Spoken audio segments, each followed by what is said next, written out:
இன்றைக்கு உடைத்த இந்த பாட்டில்கள், இந்த அராஜகங்கள், இந்த வன்முறைகளே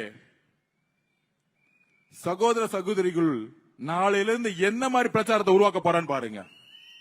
நீங்க ஒரே ஒரு சகோதரி மேல கை வச்சா, நான் திருப்பியும் சொல்றேன், ஐநாவரம் மார்க்கெட்ல உட்காருவோம், நாங்க எல்லாரும் உட்காருவோம். இந்த 21 நாள் திமுக வன்முறை தவிர வேற ஒண்ணும் தெரியாது. ஒன்னு வன்முறை, இன்னொன்னு மிரட்டல். நேத்து பெரம்பூர்ல தலைவர் ஃபர்ஸ்ட் நான் நாமினேஷன் பண்ணேன். நான் இந்த டைம் இதெல்லாம் பாக்குறது இல்ல. தலைவர் ஜெயிக்கணும், இதுதான் என் குறிக்கோள். ஃபர்ஸ்ட் நாமினேஷன் பண்ணி முடிச்சிட்டு பெரம்பூருக்கு போனேன் அவசர அவசரமா. அங்க அழகா போலீஸ், உண்மையிலே காவல்துறை, பெரம்பூர்ல இருக்கவங்க கரெக்டா பிளான் பண்ணி தலைவரை பேச வச்சுட்டு கரெக்டா வெளியே அமிச்சாங்க. ஆனா பெரம்பூர்ல இருந்து வெளியே வந்து எப்ப குளத்தூருக்குள்ள நுழையிறமோ எந்த இடத்திலும் எந்த காவல்துறையும் கிடையாது. இது கரூர்ல பார்த்த மாதிரியே இருந்துச்சு. இதுதான் காவல்துறையோடைய சூழ்ச்சி. இதுதான் மு.க. ஸ்டாலின் அவர்களோட சூழ்ச்சி. என்ன சூழ்ச்சி? கண்டிப்பா குறுகலான ரோடு இருக்குன்னு தெரியும். நம்ம 500 பேத்துக்கு மேல கூப்பிடக்கூடாதுன்னு ஆல்ரெடி முடிவு பண்ணி, ஆல்ரெடி விஎஸ் பாபு சொன்ன, மாவட்ட செயலர் சொன்ன, அண்ணா யாருமே கூப்பிடாதீங்க, மக்கள் இயற்கையா வரவங்க வரட்டும், நம்ம கூட்டம் தேவையில்ல, தலைவர் நின்னு பேசிட்டா 5 கோடி பேர் பாக்குறாங்க டிவில, யூடியூப்ல, நமக்கு அது போதும். மக்களை கூட்டிட்டு வந்து ஒருங்கிணைக்கக்கூடிய அரசியல் கட்சி நம்ம இல்ல. இந்த உதயநிதி ஸ்டாலின் போகும்போது சொன்னாரு 200 ரூபாய் கொடுத்து கூட்டிட்டு வர்றது, ஸ்டாலின் சார் போகும்போது 500 ரூபாய் கொடுத்து கூட்டத்தை கூட்டிட்டு வர்றது, அதிமுக இபிஎஸ் ஐயா போகும்பொழுது கூட்டத்தை கூட்டி வரதுக்கு திருப்பி ஒரு 300 ரூபாய் கொடுக்கிறது. இது அதிமுகவோ திமுகவோ கிடையாது. மக்களால் உருவாக்கப்பட்ட, பெண்களால் உருவாக்கப்பட்ட தமிழக வெற்றி கழகம். இது மக்கள், பீப்புள் மூவ்மெண்ட், மக்களால் உருவாக்கப்பட்ட கட்சி. இது எங்க தலைவர் வீட்டுக்குள்ள போயிட்டு தான் கட்சி ஆரம்பிச்சார். இது உண்மை. திமுக இன்னைக்கு காலையில பிரச்சாரத்துக்கு போன 7 மணில இருந்து, அது ஒரு திமுக வீடு. நான் அந்த டோர்ல பார்க்கும் போது மு.க. ஸ்டாலின் சிரிச்சுக்கிட்டே ஒரு ஸ்டிக்கர் ஒட்டி வச்சிருந்தாங்க. நான் நம்ம பகுதிட்ட சொன்னேன், இங்க போலாமான்னு கேட்டேன். போய் நின்னு, அம்மா விஜய் சாருக்கு ஓட்டு போடுங்க, இந்த தொகுதியில ஆதவ அர்ஜுனா எனக்கு ஓட்டு போடுங்க, விசில் சிம்பிள் ஓட்டு போடுங்கன்னு சொன்னதுதான் மிச்சம். நீங்க தாங்க ஜெயிக்கீங்க, இவங்க ஒளிஞ்சு போனுங்க அப்படின்னு சொல்லிட்டாங்க. அது பார்த்தா இன்னைக்கு சோசியல் மீடியா ஃபுல்லா வைரல் ஆயிட்டு இருக்கு. வெளியே ஸ்டாலின் தான் சிரிச்சுக்கிட்டு இருக்காரு. அது என்னன்னே புரியல. ஸ்டிக்கர்ல தான் சிரிச்சிட்டு இருக்காரு. அவ்வளவுதான், முடிஞ்சு போச்சு. இந்த குடும்பம் இந்த 26 ஒழிக்கப்பட்டதுங்கிறது தான் உங்களுக்கு மே 4ஆம் தேதி ரிசல்ட் தெரியும்.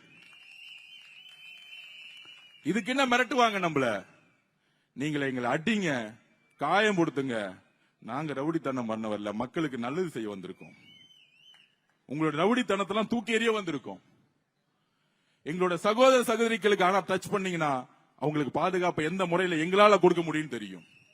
நாங்க ரோட்ல உக்காந்தா, நாங்க மட்டும் ரோட்ல அமைதியான முறையில உக்காந்தா எங்களை அரெஸ்ட் பண்றதுக்கு சிறைசாலையில இடம் இல்ல. நான் ஓபனாவே சொல்றேன், நாங்க ரவுடித்தனம் பண்ண வரல. 50,000 பேர் உட்காரோம் வில்லிவாக்கத்துல. 1 மணி நேரம் போதும், ஒரு வாட்ஸ்அப் மெசேஜ் போதும்.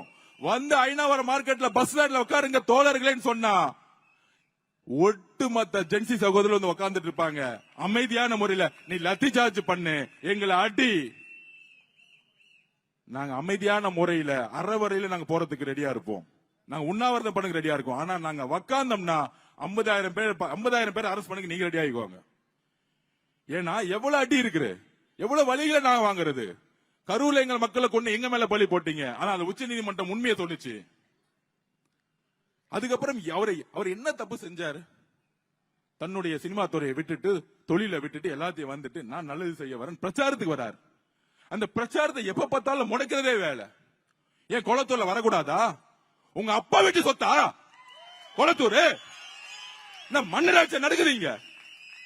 குளத்தூருக்குள்ள வரவே கூடாதுன்னு சொல்றது மன்னராட்சி. அது கரூருக்குள்ள வந்தா செந்தில் பாலாஜி வன்முறை பண்ணுவாரு, குளத்தூருக்குள்ள வந்தா சேகர் பாபு வச்சுக்கிட்டு அங்க இருக்கிற ஆபீசர் வச்சு கேஸ் போடுறது, மிரட்டுறது, எஃப்ஐஆர் போடுவாங்களா? நீ 1000 எஃப்ஐஆர் போடு, தூள் தூள் ஆக்கிட்டு போயிட்டே இருப்போம். ஆளுங்கட்சி ஆகும் போது யார பார்த்து பயப்படுறோம்? எங்களுக்கு எந்த பயமும் கிடையாது. என்ன பண்ணுவீங்க? எங்களுடைய நம்பிக்கை, எங்களுடைய உறுதி மக்களுடைய நம்பிக்கையிட்ட இருந்து நாங்க உருவாக்கிட்டு இருக்கோம். உங்களை மாதிரி காசு கொடுத்து ஒரு நம்பிக்கை எங்களுக்கு கிடையாது. அங்கிருந்து அந்த நம்பிக்கை வரைக்கும் நாங்க தைரியமா மக்கள் முன்னாடி நிற்போம். ஏன்னா நாங்க ஊழல் செய்தது கிடையாது. ஆதவ அர்ஜுனா யார்? நான் இன்றைக்கு பதிவு பண்றேன். 5 வயதில் என்னுடைய குடும்பம் ஒரு காவல்துறை குடும்பம். என்னுடைய தாத்தா ஒரு போலீஸ் ஆபீசர். 2 பெண்கள், ஒன்னு திலகவதி ஐபிஎஸ், தமிழ்நாட்டின் முதல் காவல்துறை அதிகாரி என்னுடைய பெரியம்மா. போலீஸ் குடும்பத்தில் வளர்ந்தவன் நானு. இன்னொரு தங்கை எங்களுடைய அம்மா, படித்து கனவால் ஜெயிக்கணும்னு நினைச்சாங்க.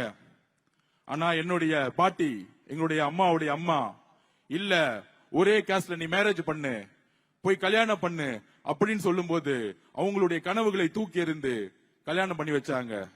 போன இடத்துல வறுமை, கடன், பொருளாதார சூழ்நிலை, என் கண் முன்னாடியே தற்கொலையில இருந்தாங்க. என் கண் முன்னாடி 5 வயதில் என்னுடைய தாயோடைய சாவை பார்த்தவன் நான். 5 வயதில் இருந்து பார்த்தவன் நான்.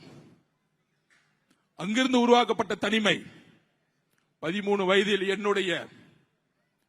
என்னுடைய ஆசிரியர் என்னுடைய நூலகத்தில் உட்கார வச்சார். என்னுடைய கோபங்கள், சமூகத்தில் மேற்பட்ட கோபங்களை மாற்றினார். படிச்சுக்கிட்டே இருப்பேன். அப்பொழுதுதான் அம்பேத்கரை படிச்சேன். ஏன் சாதியை ஒழிக்க வேண்டும்? சாதியினால் என்னுடைய அம்மா தற்கொலை செய்யப்பட்டார். அப்பொழுதுதான் அம்பேத்கரை உள்வாங்கினேன், பெரியாரை உள்வாங்கினேன். எப்பொழுது? என்னுடைய 14 வயதில். 15 வயதில் நான் படித்தது இன்ஜினியரிங் அல்ல, ஸ்போர்ட்ஸ் கோட்டால என்னுடைய சொந்த முயற்சியில் மேடம் ஜெயலலிதா அவர்கள் உருவாக்கப்பட்ட சிஎம் சீஃப் மினிஸ்டர் ஸ்காலர்ஷிப்ல தமிழ்நாட்டில் 3 பேர்ல ஒரு ஆளா சென்னையோட ஸ்போர்ட்ஸ் ஹாஸ்டல்ல எனக்கான கல்வியை நானே உருவாக்கியவன்.